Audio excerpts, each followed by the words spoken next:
Yes sir. Venkatareddy గారు, yeah ఈ కొంచెం అమరావతి నుంచి జరిగి హైదరాబాద్కు వద్దాము. ప్రధాని మోడీ గారు ఇటు సీఎం చంద్రబాబు నాయుడు గారి నివాసానికి, అటు డిప్యూటీ సీఎం పవన్ కళ్యాణ్ గారి నివాసానికి వెళ్ళడం ఏంటి, ఏమై ఉంటుంది, ఏంటి రీజన్ ఏంటి? ఒక ప్రధానమంత్రి ఒక సీఎం డిప్యూటీ సీఎం ఇళ్ళకి వెళ్ళడం.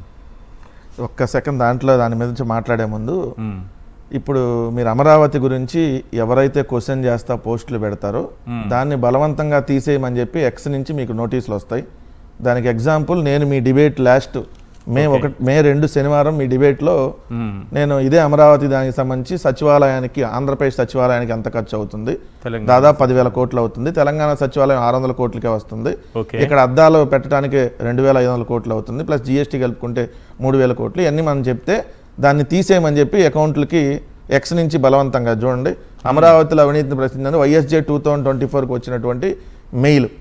ఓకే, ఇది మీ డిబేట్లో సేమ్ ఇక్కడే కూర్చొని నేను మాట్లాడినటువంటిది.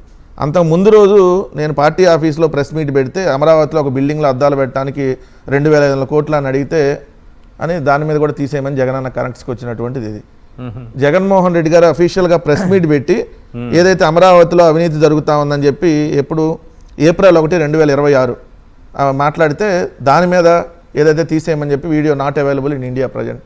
ఓకే, సో ఇది పరిస్థితి. ఇందాక ప్రొఫెసర్ గారు చెప్పినట్టుగా అమరావతి అనేటటువంటి రియల్ ఎస్టేట్ వెంచర్ ఏదైతే ఉందో చంద్రబాబు నాయుడు గారు వేస్తున్నటువంటి వెంచర్, అది 100% ఆంధ్రప్రదేశ్ రాష్ట్రానికి అతి పెద్ద గుదిబండ. ఇది ఎట్టి పరిస్థితుల్లో గ్రోత్ ఇంజన్ కాదు. ఈ వర్డ్స్ కూడా తీసేయమని వస్తాయి నోటీసులు. వస్తే మనం చేయగలిగిందేం లేదు. వాళ్ళు ఇప్పుడు వాళ్ళు ఎన్నిసార్లు తీసేయమంటే అన్నిసార్లు ఎక్కువసార్లు మాట్లాడతాం. అదైతే వాళ్ళకి చెప్పదలుచుకున్నా. 2 మోడీ గారి పర్యటనకు సంబంధించి. సో మోడీ గారి పర్యటన మరి ఎందుకు వచ్చారు ఏంటనే దాని మీద చర్చలు అయితే విపరీతంగా జరుగుతున్నాయి. ప్రత్యేకంగా అయితే వీళ్ళ కోసం రాలేదనేది అది క్లియర్, ఏదో తెలంగాణలో ఉంది అనేది. అయితే ఈ మధ్య తమిళనాడులో బీజేపీ నాయకులు గెలవలేదు, వాళ్ళు వెళ్ళలేదు.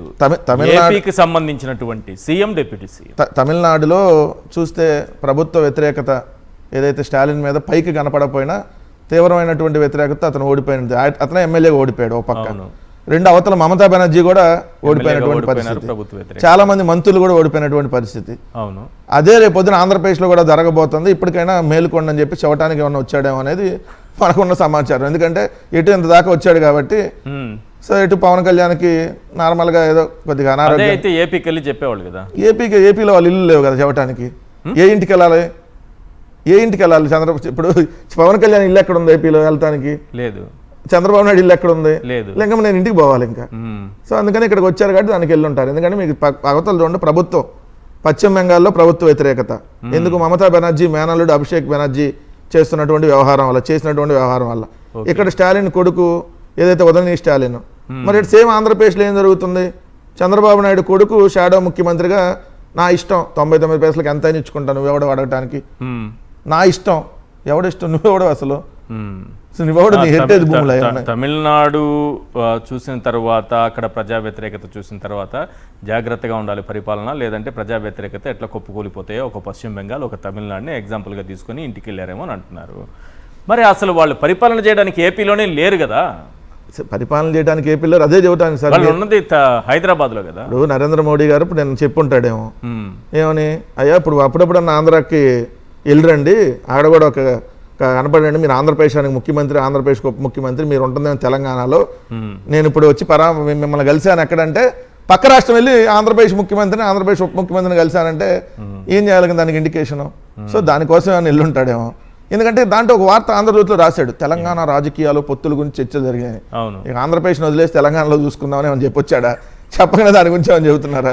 మరి దాని మీద సమాధానం చెప్పాలి కదా. ఎందుకంటే అక్కడి నుంచి బీజేపీ వాళ్ళ నుంచి లేదు. ఈ 2 పత్రికల్లో రాశారు. లోపలే మోడీకి చంద్రబాబుకి మీటింగ్ జరుగుతున్నప్పుడు మీడియా వాళ్ళు లేరు. రాధాకృష్ణ ఎక్కడ నక్కి దాక్కున్నాడో మనకు తెలియదు. సో వార్త రాసింది ఆయన కాబట్టి, ఆయన కష్టపడి అలవాటు కాబట్టి. లోకేష్ గారిని వెయిట్ లాస్ గురించి కూడా చాలా ఇదిగా మాట్లాడారట. ఆయనకి చెప్పారట, మీరు స్ఫూర్తి నాకు, మిమ్మల్ని చూసిన తర్వాతే ఇలా ఫిట్గా ఉండాలని అనిపించిందని చెప్పినట్టుగా కూడా రాశారు. అదే చెప్పాల్సింది. భార్యనే చూసుకున్నాడు, నువ్వు ఈ రాష్ట్రాన్ని దేశాన్ని వెళ్తావు అని కూడా చెప్పింది మేమే, ఆ, అట్లానే నువ్వు రావద్దని చెప్పి నల్లబెల్లంలో వెళ్ళింది కూడా మేమే. మరి అవన్నీ కూడా ఇన్స్పిరేషన్ కదా.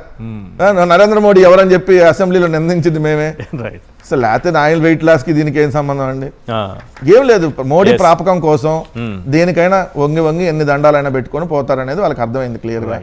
నిన్న చూసాం కదా తమిళనాడులో, సారీ మీరు పశ్చిమ బెంగాల్లో చూడండి, డయాస్ మీద అందరు నిటారుగా నుంచుంటే చంద్రబాబు నాయుడు వంగి నుంచుంటే ఆయన షేక్ హ్యాండ్ ఇచ్చి పోయాడట. ఒకసారి కావాలంటే వీడియో చూడండి, అర్థమైంది. సో అది పరిస్థితి అక్కడ ఉన్నది. Right. Thank you sir Venkatareddy గారు చర్చలో పాల్గొన్నందుకు.